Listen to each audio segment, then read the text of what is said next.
Quiero preguntarles qué personas vienen aquí por primera vez a estar en un seminario. Personas, vamos a verle las manos, levanten las manos personas que están por primera vez, levántenlas los que realmente estén por primera vez. Vale, un aplauso tremendo a estas personas.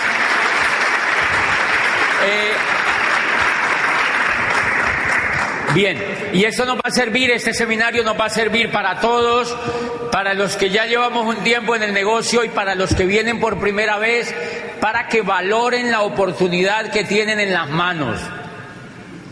Porque yo vi este negocio hace 10 años, un poco más de 10 años, unos 12 años. Yo en la historia les voy a contar un poquitico más, pero a mí me lo presentaron hace unos 10 años. Y yo era rector de una universidad privada en Popayán. Yo hace poquito había cumplido los 27 años, o sea, para que no saquen cuenta, ahí los dejo despistados. Pero yo no vi el negocio porque estaba muy encumbrado como profesional, o sea, yo decía, yo abogado,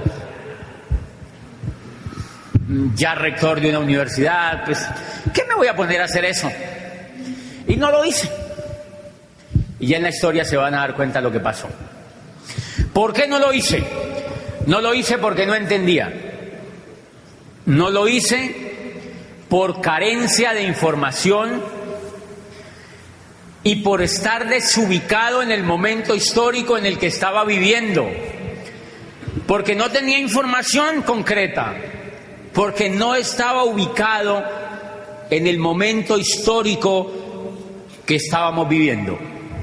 Y entonces yo no lo vi por eso, porque no entendía realmente qué tan importante era hacerse un empresario de esta economía. Bien, yo quiero comentarles una cosa que es bastante seria en el tema, pues, económico. Yo les quiero preguntar, señores, a todos, ¿quiénes de los que están aquí creen que es muy importante saber, bueno, no saber economía, pero sí saber, la pregunta es así: ¿quiénes de los que están aquí creen que es importante jugar un papel preponderante en la economía donde uno vive? ¿Quiénes creen que es importante? ¿Verdad que sí? Es una pregunta tonta. ¿Quiénes creen que es importante jugar un papel trascendental en la economía donde uno vive? Todos levantan la mano. Por supuesto que es fundamental, y eso es lo que yo les voy a hablar esta tarde, para que ustedes comprendan que hacer este negocio hoy en día no es opcional. No es opcional. No es opcional. Hacer ese negocio hoy en día, yo veo gente que ve ese negocio y uno le dice, ¿por qué no has arrancado? Y dice, no, es que todavía lo estoy pensando. Es que estoy mirando. Y hay gente que me dice, es que no sé qué es lo que me pasa. Y a veces me encantaría pegarles así como un pellizco. Porque yo digo, esta persona no entiende. Esta persona no entiende en el momento histórico en el que vivimos y no entienden realmente en qué papel juega en la economía. Entonces vamos a contarles un poquitico, les voy a contar un poquitico cómo ha sido, miren, la economía. ¿Se oye como eco o se oye bien? ¿Ok? La economía es un jueguito. La economía es un juego en el cual algunos se saben las reglas y otros no. ¿De acuerdo? Es un juego. En ese juego hay algunos que se saben las reglas y otros no. Resulta que ese jueguito se transforma a medida que la humanidad se transforma. Entonces las reglas de ese jueguito van cambiando y hay personas que pierden el olfato de cómo han cambiado las reglas y entonces no pueden jugar bien el jueguito. Yo les pongo un ejemplo. Todos los juegos, si ustedes ven, todos los juegos que uno emprende tienen reglas, ¿verdad? Todos los juegos tienen reglas. Okay. Todos los juegos tienen reglas. ¿Quién es el que juega bien el juego? El que la sabe. Ustedes han notado que cuando uno estudia en la educación tradicional, que uno estudia, por ejemplo, cálculo multivariado. Si yo soy profesor de cálculo multivariado y ustedes son alumnos aquí, yo les pongo un ejemplo de cálculo multivariado, un ejercicio. ¿Quién lo responde primero?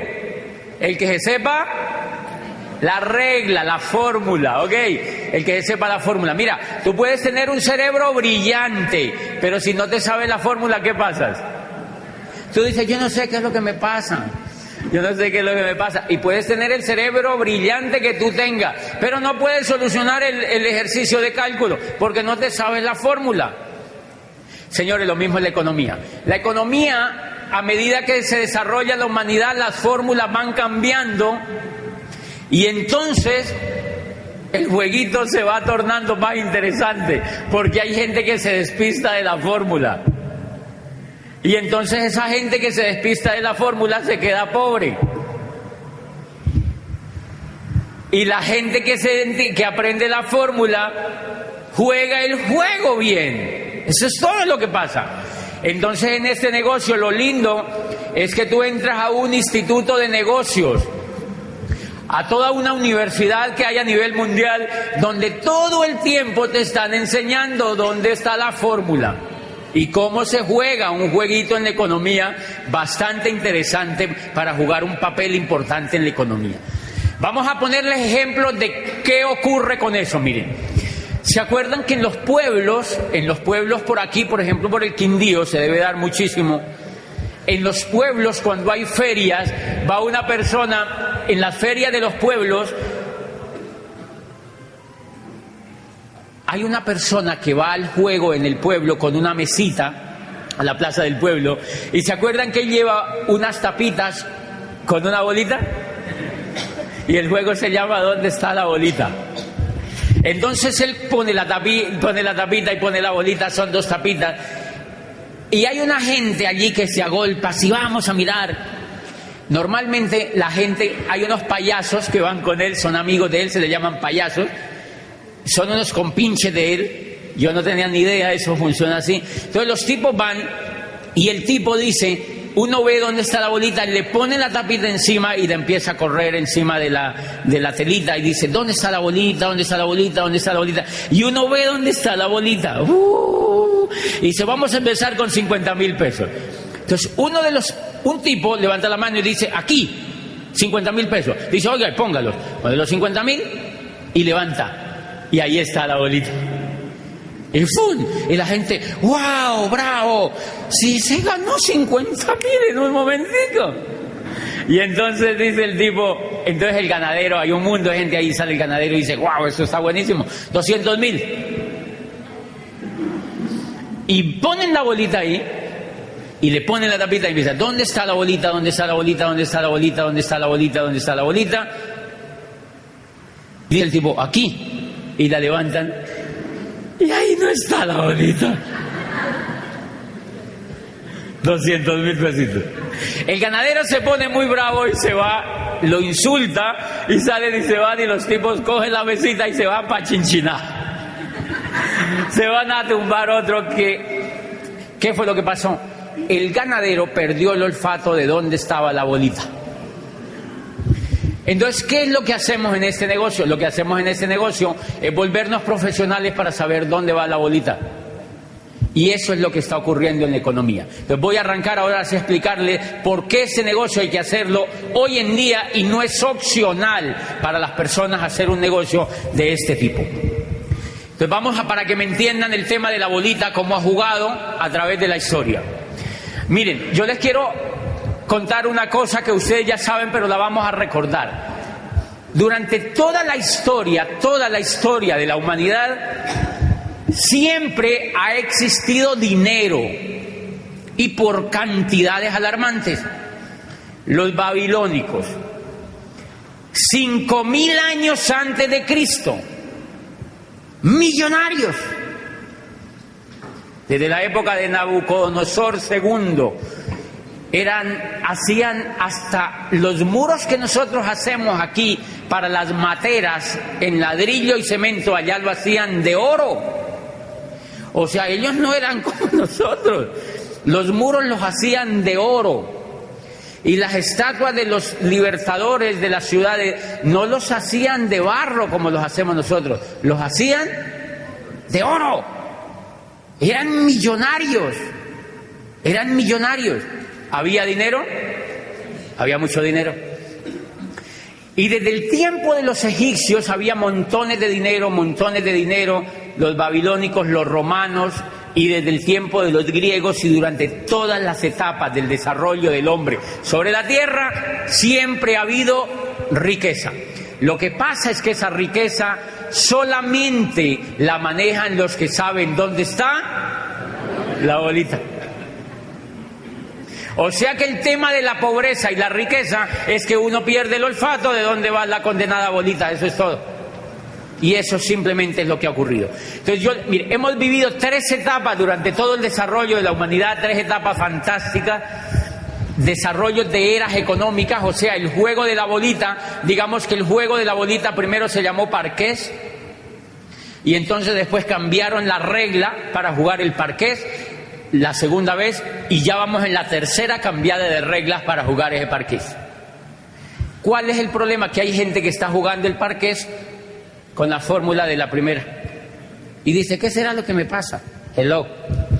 O sea, no sabe cómo cambiaron las reglas y por eso la economía de él la tiene achurruscada. O sea, no capta dinero porque sencillamente perdió las reglas de dónde va la reglamentación de ese juego. Entonces yo les quiero preguntar, aquí hay administradores, me imagino economistas, ingenieros industriales, la primera gran era del juego de la economía, ¿cómo se llamó? La era agrícola. ¿Cómo era la bolita en el juego de la era agrícola? La bolita en el juego de la era agrícola, ¿quién la tenía? El que tenía la tierra. Entonces el que tenía la tierra tenía la bolita. Los que no tenían la bolita de la tierra, ¿qué era lo que les tocaba hacer? Trabajaban para el que tenía la bolita. ¿Cómo trabajaban para el que tenía la bolita? Eran esclavos. Eran esclavos. O sea que el negocio en la era industrial era tener tierra. Ay, en la era agrícola, perdón. En la era agrícola el negocio era tener tierra. ¿Quiénes tenían la bolita en la era agrícola? ¿Cómo se llamaban los tipos que tenían la bolita en la era agrícola? Se llamaban nobles. Eran reyes. Los terratenientes fueron ahora con los narcos. Pues no, mentira. Realmente en aquella época los que tenían la tierra eran nobles. Nobles. Los nobles eran los dueños de la tierra. Eran reyes, príncipes, condes. Y tenían títulos todo el mundo. Y era tan privilegiado tener la bolita de la tierra que ellos se creían enviados de Dios para administrar el mundo. Por eso el rey era capaz de decir, se acuestan todos a las 7 y si no les echo bala. Listo, se acostaban todos a las 7, porque él decía que era una orden de Dios que le había llegado. El rey era divino. En la época se llamaba el derecho divino de los reyes.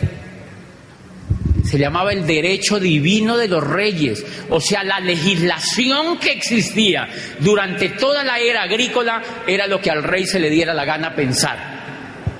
Se me ocurre que todos deben poner a hacerse pan. Ok, hacer pan, porque era el derecho divino del rey. Punto. Él tenía la bolita, él tenía la tierra. El resto de gente no tenía la bolita. Y miren lo que ocurre. Hacia el siglo XV empieza unas personas, sobre todo de Italia, a descubrir que si ellos vendían productos, bienes y servicios a otras comunidades, o sea, empiezan a hacer un poco de comercio a manera de trueque, Entonces hay unas personas que empiezan a llevar lana a Flandes, llevan lámparas de Venecia a París y empiezan a traficar lámparas, mantas, lana, y empiezan a intercambiar.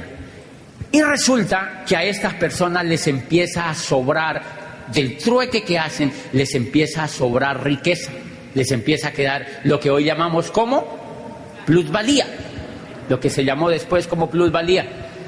Le empezaba a quedar un sobrante a esa persona y empezaba a acumular cierta riqueza, y nace el concepto del dinero. Nació el concepto del dinero porque no podían medir la riqueza sino con algo tangible. O sea, te sobraron, no podían decir te sobraron 40 lámparas. Entonces le pusieron a esas lámparas un precio y entonces las tarifaron en dinero. Bueno, pues a esta gente le empezó a sobrar dinero. Entonces Oscar dijo, wow, me sobró dinero. Y se va a traer más lámparas, ¿sabe? ¿Dónde hacían las lámparas? Era en donde todo es inundado. ¿Cómo es? En Venecia. Entonces se iba... Sí, aquí fue un presidente a Venecia y les dijo, queridos damnificados, y eso no es... Es que viven en el agua, o sea, no es normal. Y entonces... Eso fue real, de verdad. Entonces Oscar fue y empezó a llevar más lámparas, y cuando hacía el trueque le quedaba más dinero. Y entonces Carlos vio que ocurría lo mismo y dijo, yo también, y fue a llevar, y empezó a sobrarle dinero, y allí nació una familia famosa en el mundo, porque fueron los que prácticamente crearon la banca. Se llamó la familia de los Medici, ¿se acuerdan? Eran italianos, vivían en Florencia, en la Florencia renacentista vive esta familia, y entonces era don Juan de Médicis quien empieza, era un joven inquieto que empezaba a comercializar, o sea, el tipo le empezó a sobrar platica, y miren lo que ocurría. Por aquella época, el valor como era la tierra, el tipo empezó a conocerse el tema del dinero, y con ese tema del dinero se empezaron a comprar otras cosas. Entonces la tierra empezó poquito a poquito a perder valor, porque otros empezaron a entrar en el juego de hacer artesanía, en el juego de vender ya otras cosas, de vender zapatos, de vender mantas, de vender abrigos, de vender pelucas, etcétera, etcétera, etcétera. Y entonces le empezó a sobrar dinero a la gente. Y se les dañó la cabeza. Y entonces este señor Juan de Médicis, que era el que más le sobraba dinero, se montó en Brujas, lo que se llamó el nacimiento de la banca, porque él empieza a montar allá sedes de la distribución de los bienes y servicios que él traía de otros países para Italia, por ejemplo, y entonces a él le empieza a sobrar más dinero. Y el noble que tenía la tierra, tiene la tierra, pero no tiene dinero. Entonces le dice Juan de Médicis, Su Majestad, yo le presto. No se preocupe, yo le presto. Y el rey le dijo, ¿y cómo le pago? Le dijo el rey, no, me garantiza el pago con la tierra. Me lo paga a final de año, este interés. Eso era muy arcaico.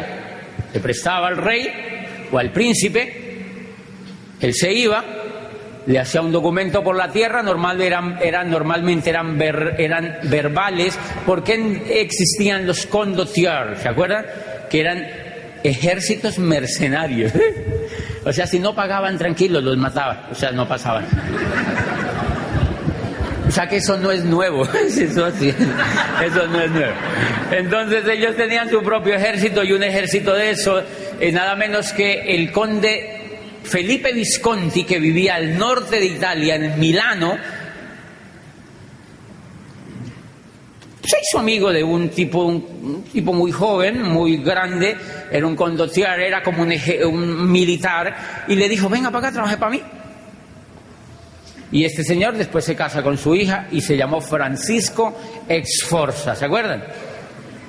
¿Seguro se acuerdan? Se llama Francisco Sforza. Entonces en el norte de Italia viven ellos, y los otros viven en Florencia renacentista. Pero ¿a qué viene todo eso? A que entonces el señor de Médicis le prestaba al noble la plata, le empeñaba la tierra al rey, y cuando terminaba el año el rey estaba pelado. Entonces no le podía pagar, y le decía a Juan de Médicis, tranquilo, se quedaba con la tierra. Entonces paulatinamente los nobles empezaron a quedar sin la tierra, quedaron solamente con el título, pero nobles. ¿Algo parecido con la realidad hoy en día? O sea, quedaron nobles pero pelados, con títulos pero pelados, estatus pelatus, empezaron a ver ahí. Y este señor Juan de Médicis se vuelve millonario y crea la banca.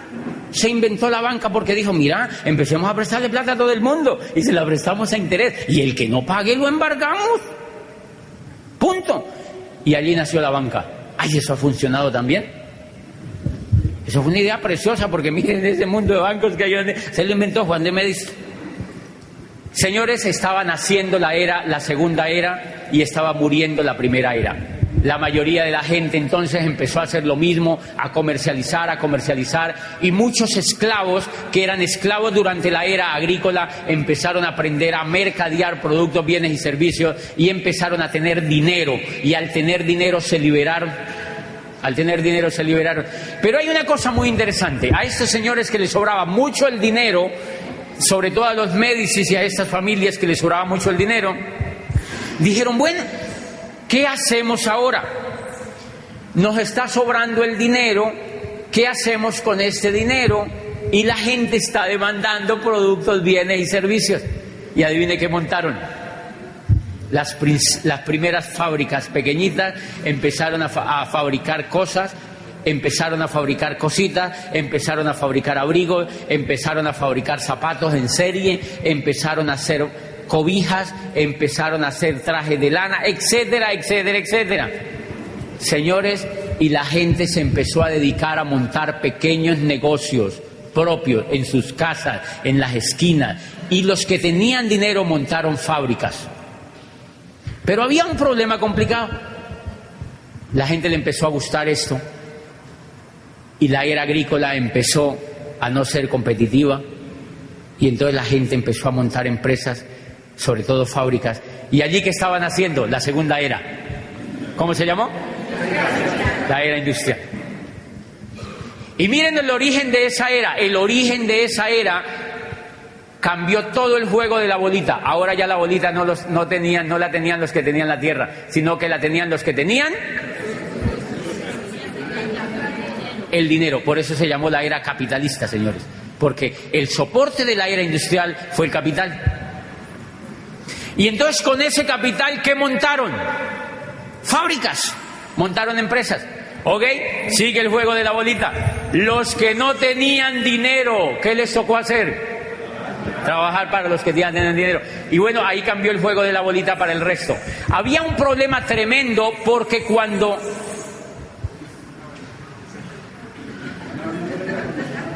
¿Qué es esa bulla, Juan David? Y entonces los que tenían... Allí surgió un problema tremendo, porque cuando empezaron a montar las industrias, estaba vigente, el sistema que estaba vigente de trabajo era la esclavitud. Entonces, ser esclavo en la era agrícola, claro, los que no tenían la bolita de la tierra tenían que ser esclavos. Ser esclavo era buenísimo para los que no tenían la bolita. ¿Por qué? Les daban la comida, les daban el vestido y les daban el techo. Sí, de vez en cuando les pegaban, pero tenían todo, ¿verdad? Les daban la comida, les daban el techo y les daban el vestido.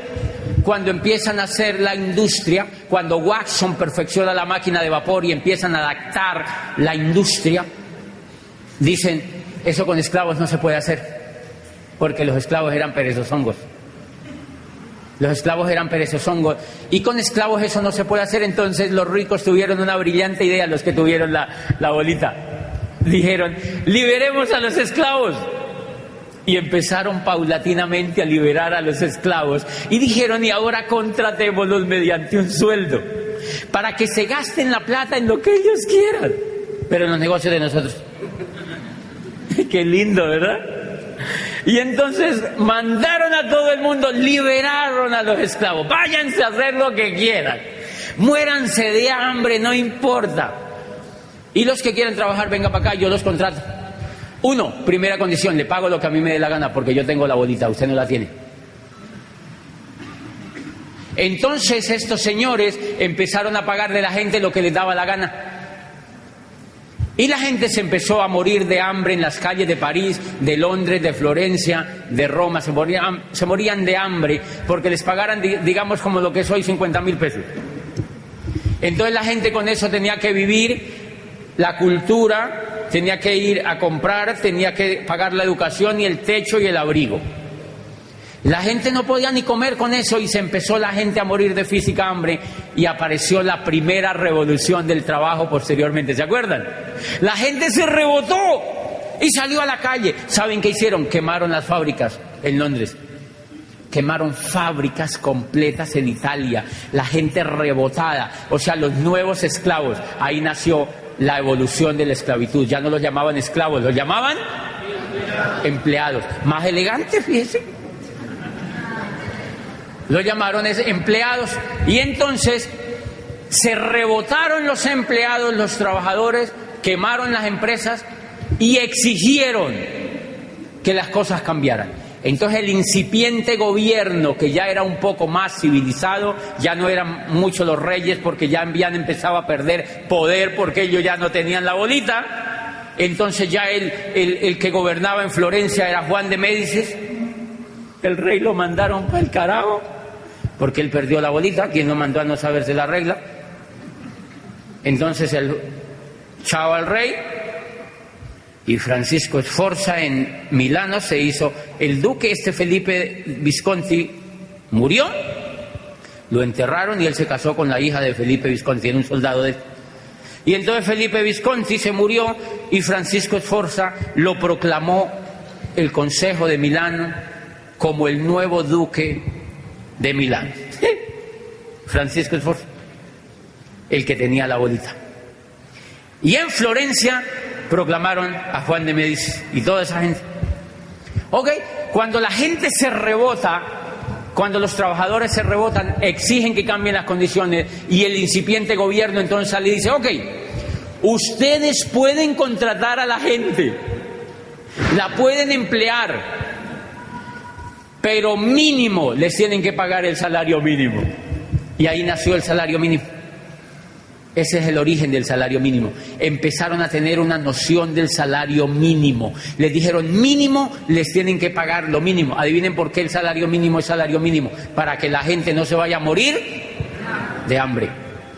Es como para que estén ahí respirando así, como para que al menos medio alcancen a ir a trabajar y se acuesten y vuelven y se paran y vuelven y lleguen y vuelven y se paren y vuelven y lleguen, como para que no les falte el oxígeno al menos papa y yuca comen, arroz, no importa, para que alcancen medio a respirar.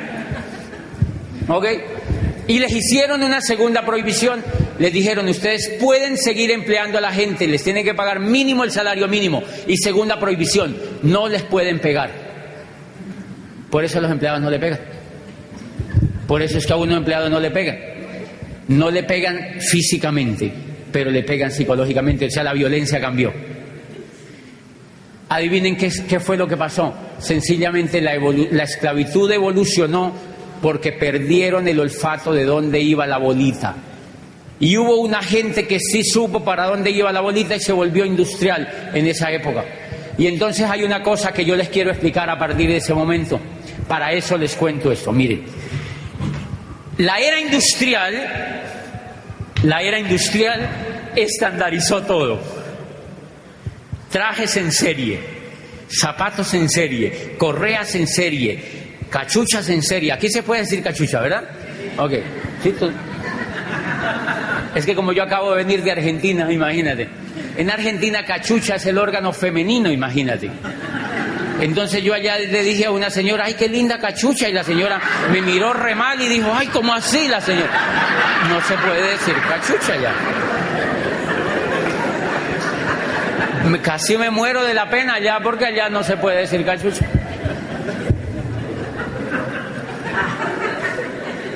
Y entonces miren, empezaron a hacer todo en serie, todo en serie. Camisetas en serie, sacos en serie, cachuchas en serie, corbatas en serie, zapatos en serie, carros en serie, todo en serie. ¿Qué serie? Proceso. Meten por aquí y salen por aquí, meten por aquí y salen por acá, meten por aquí y salen por acá, meten por aquí y salen por acá. Señores, la educación ha existido durante toda la vida, durante toda la existencia de la humanidad, y una de las cosas que estandarizó la era industrial, adivine qué también fue la educación. Entonces, como en la era industrial todo lo patentaron y lo estandarizaron y lo empaquetaron, la educación también la empaquetaron. Entonces la educación la montaron como empresa y la empaquetaron. Entonces dijeron, ok, un niño tiene que nacer, estar con sus padres un tiempito y después nos lo tienen que mandar al antejardín. Lo metemos por aquí, lo sacamos por aquí. Lo metemos por aquí, lo sacamos por aquí. Ok, y después dijo, ok, yo monto el jardín. Y me lo mandan a mí. Y entonces lo metemos por aquí y lo sacamos por aquí. Y después dijo, y después sigue la escuela. Son 5 años. Tiene que ir 5 años allá y yo le enseño lo que yo quiero, no lo que él quiere. Lo metemos por aquí y lo sacamos por aquí. Y después sigue. Entonces empaquetaron cómo ser profesional. Durante todas las épocas de la humanidad ha habido médicos. Hipócrates era médico, señores, pero él no fue a la facultad de medicina y es el padre de la medicina. Allá no habían universidades, por fortuna, pero él es el padre de la medicina.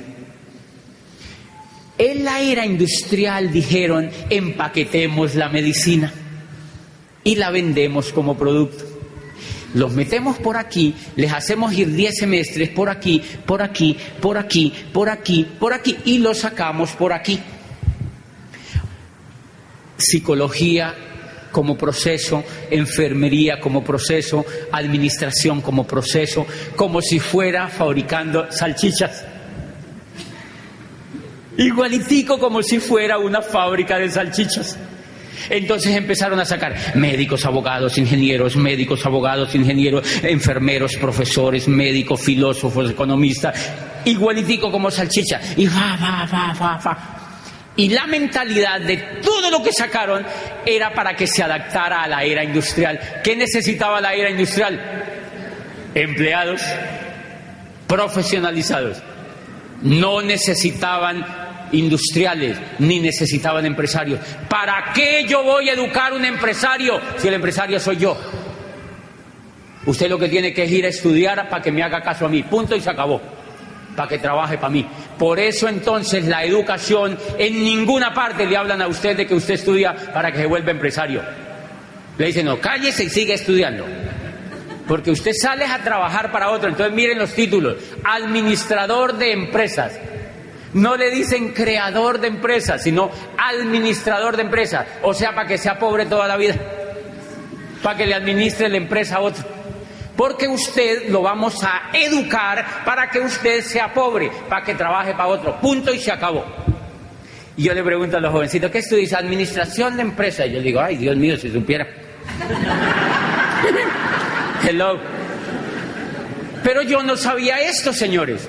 Y entonces empezaron a sacar ingenieros, médicos, abogados, psicólogos, administradores, economistas, como si fueran salchichas. ¿Cuál es el gran problema?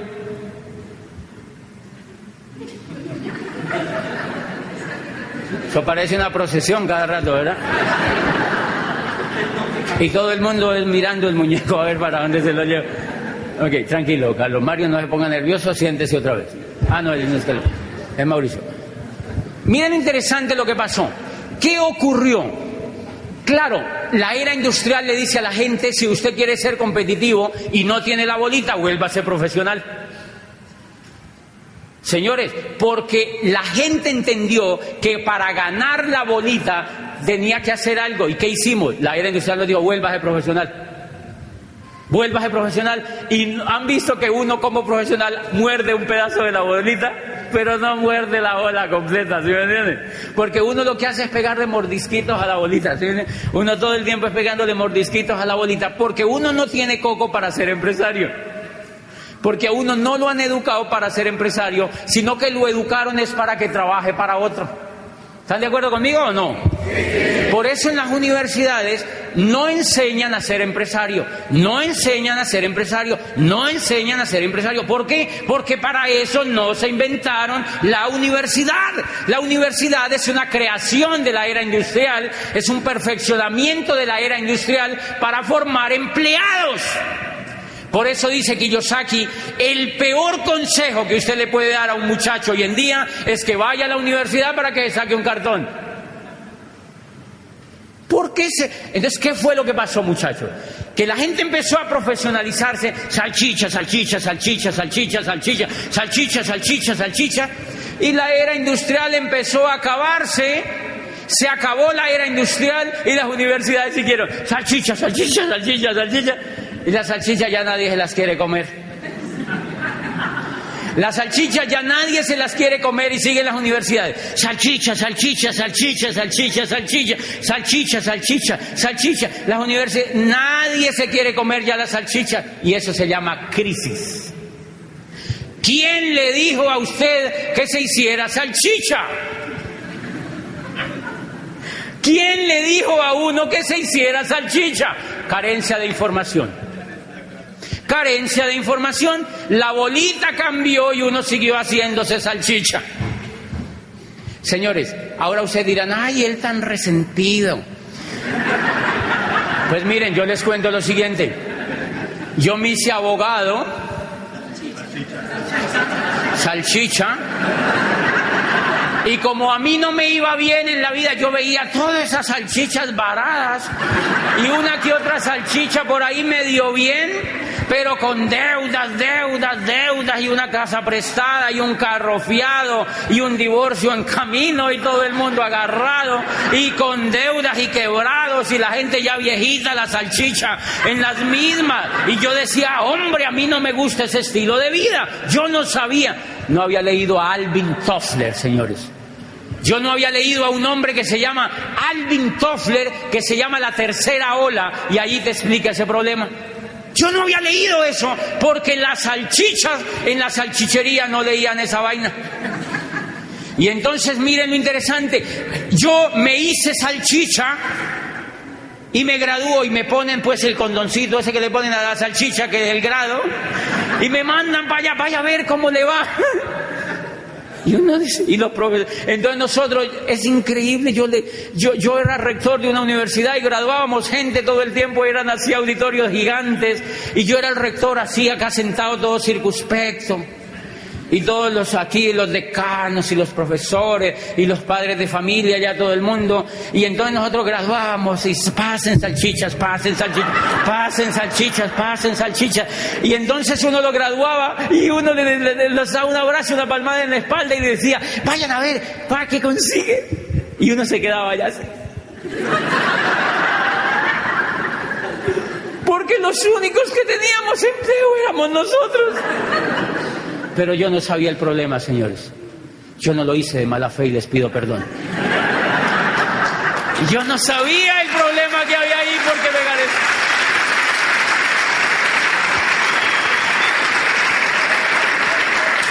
Me faltaba información, la información es impresionante. No cualquier tipo de información. No es cualquier tipo de información la que hace falta. Y entonces yo sí veo a esos muchachos en la calle. No hay nada, dicen. No hay nada. Señores, los muchachos están regalando por 700,000 pesos. Estas empresas, y no es culpa de las empresas, es culpa de nosotros, los mismos papás y la misma cultura, por ignorantes, porque no nos hemos puesto en la tarea de averiguar y de hacer todo lo que hace Vicente. ¿Para dónde va la gente? ¿Para dónde va Vicente? ¿Para dónde va la gente? Y entonces, mi amor, ¿qué vas a hacer ahora? Vuélvete profesional. Y el muchachito dice, profesional, yo también. Porque él como que intuye, dice, salchicha, yo también. Señores, ¿saben por qué los niñitos no quieren estudiar? Porque no les gusta el estilo de vida que llevan sus papás. Los niños no quieren ir a la escuela. Me impresionó ahora en Nueva York, yo estuve ahorita en Nueva York, en una gira que me tocó hacer con este negocio, Y yo le hablé a más o menos 3.000 personas en Nueva York y les contaba una cosa que me impresionó. Todos los días en el hotel donde yo estaba veía un comercial de televisión donde salía pagado por el Estado comerciales diciéndole a los jóvenes: por favor vayan a la escuela, por favor completen el bachillerato, por favor vuélvanse salchichas, por favor, porque no quieren ir los jóvenes a la escuela, porque ellos no son tontolongos, ellos ya saben, ellos intuyen algo, que el mundo ya no es como los papás vivieron. Ese es el gran error que estamos cometiendo con la juventud, haciendo que ellos hagan lo mismo que nosotros hicimos, así no funcione. Si nosotros ya nos dimos cuenta que no funciona, nosotros ya nos dimos cuenta que eso no funciona. Entonces, ¿qué pasó? Habrá gente que diga que, ay, pero él cómo habla de eso. Pues señores, yo me hice abogado y como no le pegaba la bolita, ni yo veía que los demás le pegaban, entonces yo dije, me voy a hacer psicólogo. O sea que me hice salchicha vienesa. Yo ya era salchicha vienesa. Y como yo veía que esa vaina no iba para ningún lado, entonces me fui a especializarme. O sea, me fui a empaquetarme más, ¿no? A ver si me comía alguien. Me fui a empaquetarme más y me fui a especializarme. Y yo veía que esa vaina no daba y que no daba, y yo veía gente especializada, pelada. Yo dije, no debe ser. Yo había leído una cosa que Drucker decía, dice: la sociedad del futuro no se divide entre los que tienen y los que no tienen, sino entre los que saben y los que no saben. Entonces yo decía, yo ya estudié 2 carreras, hice posgrado, debe ser que me falte el doctorado. O sea que renuncié a mi trabajo y me fui a hacer un doctorado en Europa, o sea, hacerme salchichón. Me quería hacer salchichón cervecero, ¿eh? Señores, pues descubrí después de tanto darme que lo que Drucker decía eran los que saben dónde está la bolita. Y si hay algo que perdió el olfato total de dónde está la bolita, es la educación, con todo el respeto. Pero perdió el olfato donde está la bolita. Por eso yo siempre he dicho que lo lamentable de esto es que los profesores en general que educan a los jóvenes son pobres. Y los profesores enseñándole administración a los muchachos, finanzas a los muchachos, y estos muchachos están quebrados. Los profesores, ellos se suben por delante al bus y ellos se suben por detrás. O sea, digamos que hay lo que yo siempre he dicho, una incoherencia total allí, porque sencillamente, ahora y ustedes dirán, ¿y eso por qué sigue existiendo? Señores, porque la era agrícola todavía existe para mucha gente. Y la era agrícola ya acabó hace 5 siglos y todavía hay gente que vive del campo. ¿Quién dijo que no se podía? No pasa nada. Lo que pasa es que depende de lo que tú estés buscando. Entonces ustedes dirán, pero ¿y por qué entonces hay universidades y colegios? Sí, porque eso es muy buen negocio, porque hay mucha gente que le gusta hacerse salchicha todavía. Claro. Por ejemplo, las universidades públicas son un excelente negocio. ¿Para quiénes? Para el rector, para los profesores, 10.000 profesores viviendo con sueldos bacaneados ahí, ¿sí me entiende? Chévere. Páseme plata. Y nosotros pague impuestos. Y saquen salchicha. ¿Qué importa que no me las quieran comer? Eso no importa. Más salchicha, venga para acá. Más materia prima. Han visto que las universidades están poniendo ya. ¿Cuándo ustedes habían visto las universidades poniendo publicidad?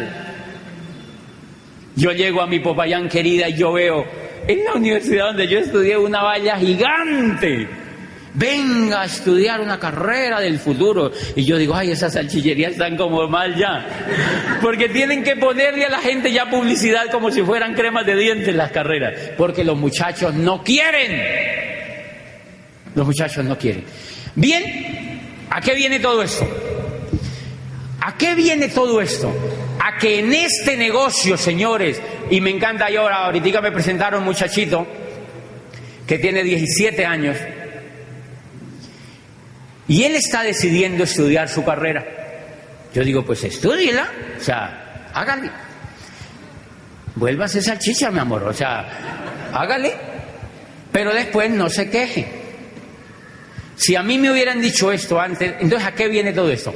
Que tú cuando entras a este negocio, miren la percepción equivocada de la mayoría de la gente allá afuera. La gente allá afuera, en su mayoría, cree que usted entra a este negocio a vender productos.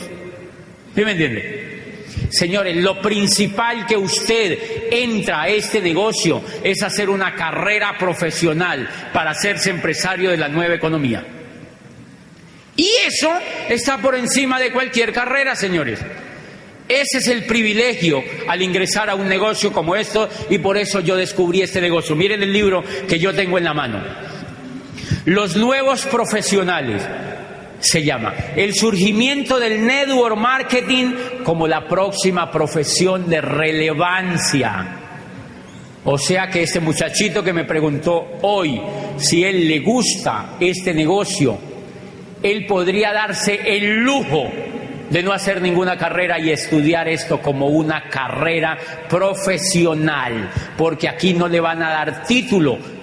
O bueno, sí le dan título. Yo tengo un título, yo soy Diamante Foundation. Qué bonito, ¿verdad? O sea, yo tengo un título.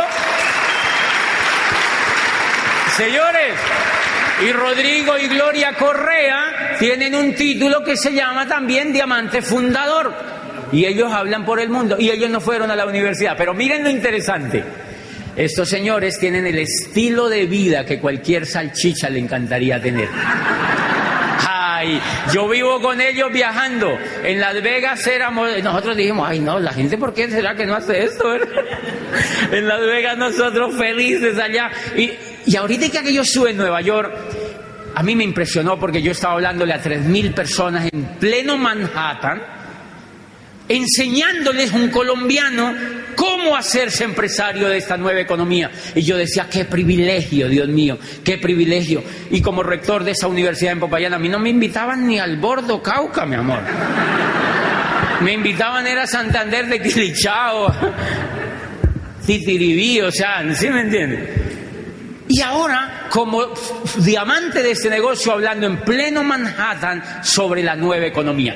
Esto es lo que dice este señor en este libro, Los nuevos profesionales, el surgimiento del network marketing como la próxima profesión de relevancia. ¿Saben quién es este señor? Un salchichón cervecero famosísimo. Es egresado de la mejor salchichería del mundo, de Harvard University.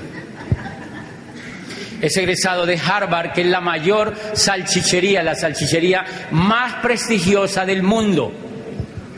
Y este señor dice que el network marketing surgirá como el método de distribución más poderoso y el modelo de empresa más atractivo en la nueva economía.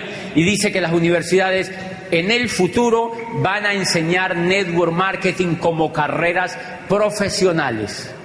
¿Saben cuándo va a ser eso? Por ahí en el 2150 más o menos. Las universidades se demoran unos 150 años en entender la bolita. Si no, le voy a poner un ejemplo. Es triste decirlo, pero mire, cuando Galileo Galilei descubrió que la Tierra no era el centro del universo, eso fue hacia 1600 y pico, este italiano brillante tenía 69 años y ya había perfeccionado el telescopio de Hans Lippershey y había visto el universo. Se había dado cuenta que la Tierra no era el centro del universo. Pero este señor puso en aprietos a todo el mundo porque era gravísimo. O sea, muchachos, era gravísimo, gravísimo, gravísimo. Ustedes no se imaginan lo grave que era eso. No se imaginan lo grave que era eso. Me hacen una ceñita, Juan David. No se imaginan lo grave que era eso, muchachos. Galileo Galilei, hasta Galileo Galilei habían dicho que la Tierra era el centro del universo. ¿Saben cuánto llevaban diciendo eso? Cerca de 2000 años. Y Galileo Galilei perfeccionó el telescopio de Hans Lippershey y dijo, la Tierra es un puntico. Préstame un marcadorcito, por favor. Sí, ahí, si no, tranquilo. Ok. La Tierra es un puntico, así. Un infeliz puntico en el universo. Y todo esto se llama la Vía Láctea y es una solita y hay millones de vías lácteas. Y esta tierrita tiene un solcito. Y en ese solcito hay planetitas al lado. Y Júpiter es 300 veces más grande que ese pinche planetita. Y todos están en este rinconcito. Y todo esto es lleno de vía, solamente esto es la Vía Láctea. Y acá hay millones de vías lácteas y cada estrella tiene un grupo de planetas. Y se armó un problema terrible, porque entonces Rostam dijo, o sea que el día que la Tierra se haya desaparecido del todo del universo y la última bacteria no exista, el universo ni siquiera se habrá percatado de ello. Y la filosofía dijo, hello, entonces, ¿qué es lo que hemos estado pensando? Y aparece otro y dice, oye, ven acá. ¿Se acuerda que habían dicho que Dios tenía un hijo único? Y adivine dónde lo mandó. A la tierra. Entonces dice otro filósofo, oye, pero Dios estaba despistado. ¿Cómo manda el hijo a semejante infierno tan chiquitico? ¿Cómo lo manda a lo más infeliz del universo? Y entonces la iglesia dijo, vamos a quemar a Galileo para que no siga hablando esas pendejadas porque nos daña el negocio. O sea, vamos a quemar a Galileo. Y entonces cogieron a Galileo y le dijeron, ven para acá, Galileo. ¿Qué es esa vaina de estar perfeccionando esas cosas para ver para arriba? Venga para acá. Y le dijeron que le iban a cortar la lengua vivo, como le hicieron, creo que fue a Giordano Bruno o alguien de estos, le iban a cortar la lengua vivo en público, en una pira en Roma, enfrente de toda la gente. Y Galileo tenía 69 años. Y entonces dijo, no, hagamos, le dijeron este tribunal, le dijo, hay solamente una condición, o usted se retracta, o yo le corto la lengua y lo quemo vivo. Y entonces dijo Galileo, no, hagámonos pasitos, yo mejor me retracto. Y Galileo se retractó, dijo, no, es mentira. Eso no es cierto, sigan tranquilos, eso no es cierto. Entonces Galileo le dijeron, ok, le levantamos los cargos. Dios lo bendiga, le levantaron los cargos y Galileo se salió del tribunal de la Inquisición y dijo, pero que se mueve, se mueve. Esa es la sentencia preciosa de la ciencia. Pero que sigan con su rollo, pero que se mueve, se mueve.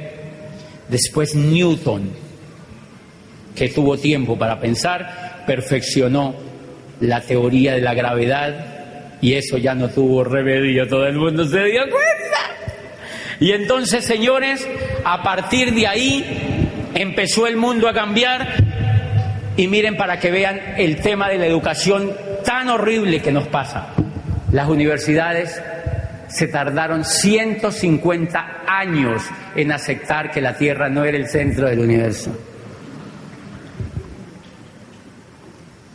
Ellas seguían enseñando lo que había enseñado Ptolomeo. Y a Galileo lo expulsaron de la Universidad de Pisa. Era profesor de matemática. Lo expulsaron de la Universidad de Pisa porque, ¿cómo se le ocurre a este tipo hacer semejante bestial? Y entonces lo sacaron de la Universidad de Pisa porque él había hecho otra embarradita y era que había demostrado que los cuerpos caían de diferente manera. Bueno, había demostrado una teoría sobre la caída de los cuerpos y Aristóteles había dicho otra cosa. Aristóteles estaba medio churreto con la idea y entonces Galileo le demostró lo contrario en una universidad en Italia. Entonces le dijeron, no, saquemos a este tipo porque mire, primero nos hace quedar mal con la Tierra y después nos hace quedar mal con el griego más grande de los griegos, que era Aristóteles. Mejor dicho, váyase de aquí, y lo sacaron de profesor. Así ha sido el comportamiento siempre en general de la educación. Por eso no se preocupen por qué hay crisis profesional, por qué los muchachos salen y no encuentran nada, por qué los muchachos salen y no saben nada qué hacer. Por una razón muy sencilla, señores, porque se han educado en un mundo completamente descontextualizado. En un mundo completamente descontextualizado, la educación, señores, el conocimiento se está duplicando cada 5 años. O sea que cuando uno sale de la universidad, todo el conocimiento ya no sirve para nada.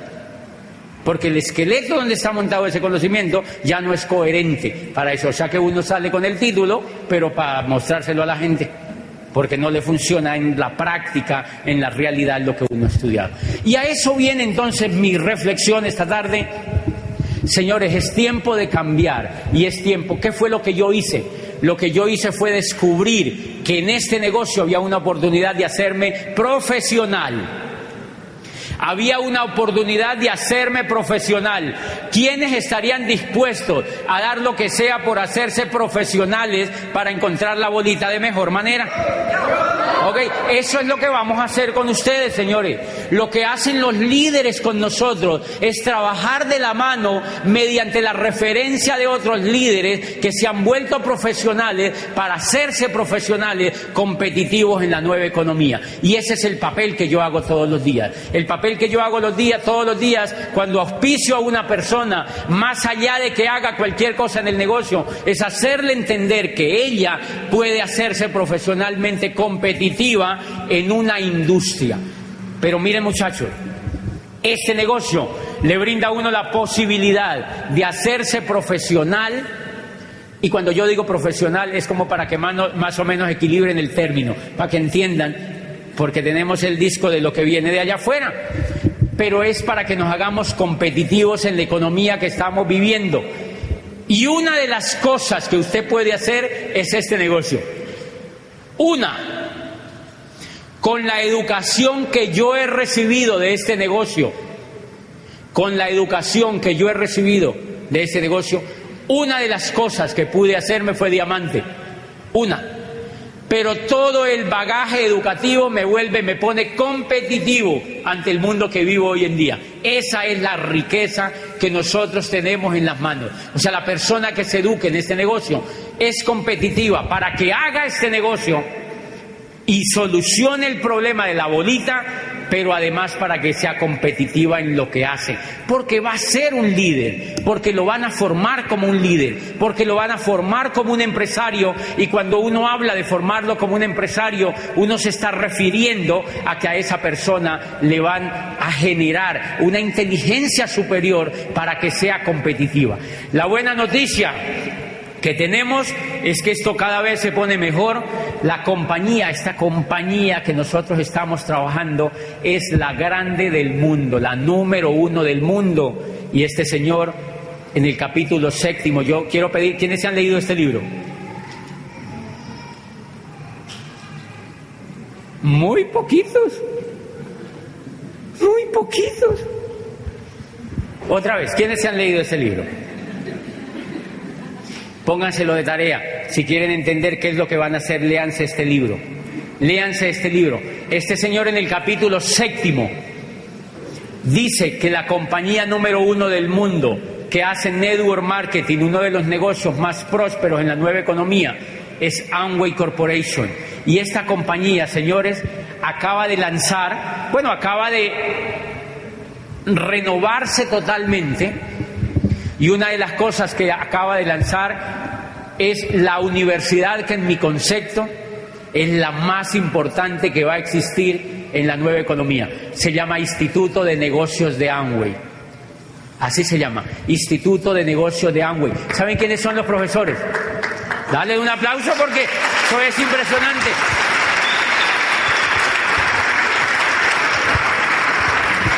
Se llama Instituto de Negocios de Amway. Y la compañía empezó a financiar y empezó a meterse con todo para poner este instituto como lo más brillante que ellos han creado para seguir formando empresarios. Llevan 50 años formando empresarios, pero este tiempo les exige que ellos tienen que controlar muchísimo más el proceso, y entonces empezaron a apoyar la educación y se llama Instituto de Negocios de Amway. Los profesores, cerca de 5.000 diamantes del mundo entero.